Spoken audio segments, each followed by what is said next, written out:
Hello everyone, today I'm going to paint this portrait. It's a bit different from my other tutorials. The focus is more on advanced technique of using watercolors together with gouache and colored pencils. It's inspired by my favorite artist Gustav Klimt. If you enjoy more advanced painting techniques like this one, please let me know in comments. So this is my process for transferring my final sketch to watercolor paper. I do this because for painting portraits, I first redraw the sketch a couple of times. It can get messy and leave marks on the paper, and I want to keep my watercolor paper surface as clean as possible, especially when working with skin tones. So for skin tones, I'm using light red, alizarin crimson, and yellow ochre. These are from Daniel Smith, and I must say light red one is actually more towards brown. And on the paper to the left, you can see how I have been experimenting and blending different amount of each to find the tone I was looking for. I highly recommend always having a piece of paper next to you and try out your colors before applying into your painting. One thing that I have been experimenting with recently is using white paint to desaturate colors. So sometimes you might want to have a more pastelish paint and you don't have it. Blending with a bit of white will help you achieve that.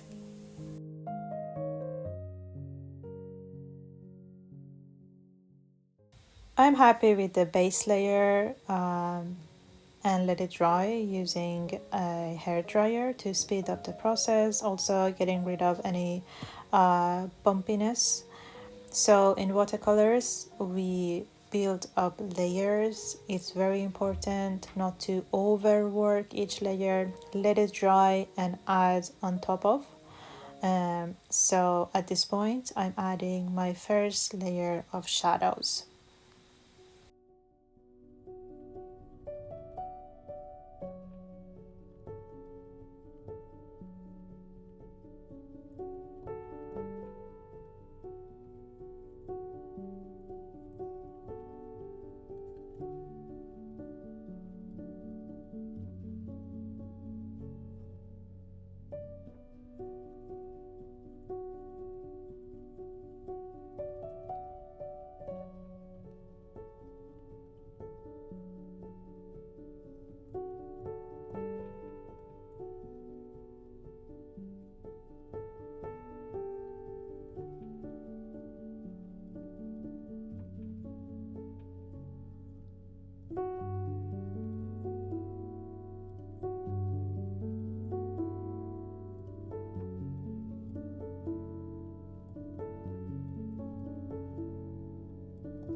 As you can see, I'm using some blue very lightly and adding that to areas where the shadows are. So that's something you need to think about cool versus warm colors. Um, because usually shadows are in cooler tones Another thing is that skin is a very reflective surface. So colors that you have, the surrounding colors that you have, will be reflected on the skin. This is how you could achieve a more realistic look and level up your painting. In this case, I'm using a lot of blue in the background and on her dress, and I want to reflect that in the skin tone as well. Also, you can see that I add and lift up paint a lot during the process. So if you have added too much of a color, don't be afraid, you can still fix it. Use your wet brush, go over it and lift up the paint. So having a paper towel next to you is very helpful. However, you have to be careful because, especially on the hot press paper, this process can be a bit more difficult. It's usually easier to lift up paint when working on a cold press paper. And I forgot to mention that I'm using a hot press paper from Arches 300 GSM. Hot press paper has a very smooth surface, and if you want to, like in this case, work with colored pencils on top of the watercolors, it's very suitable for that purpose.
At this point, I'm happy with the watercolor layer and will refine it using my colored pencils.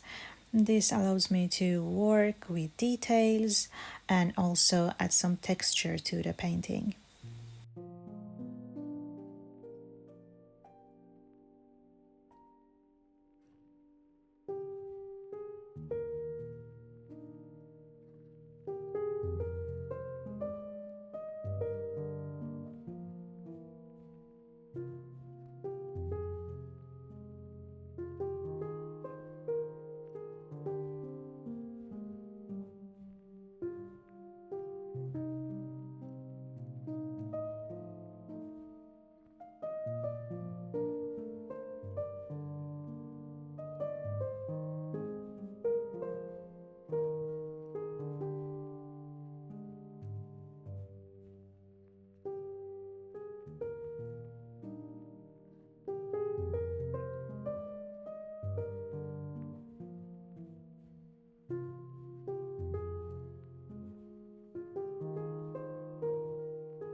Now I'm using gouache for adding highlights to the hair, and gouache is a more opaque medium, has a very good coverage, and that's why I'm using that for highlights.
And as the final touch, I'm adding some golden details.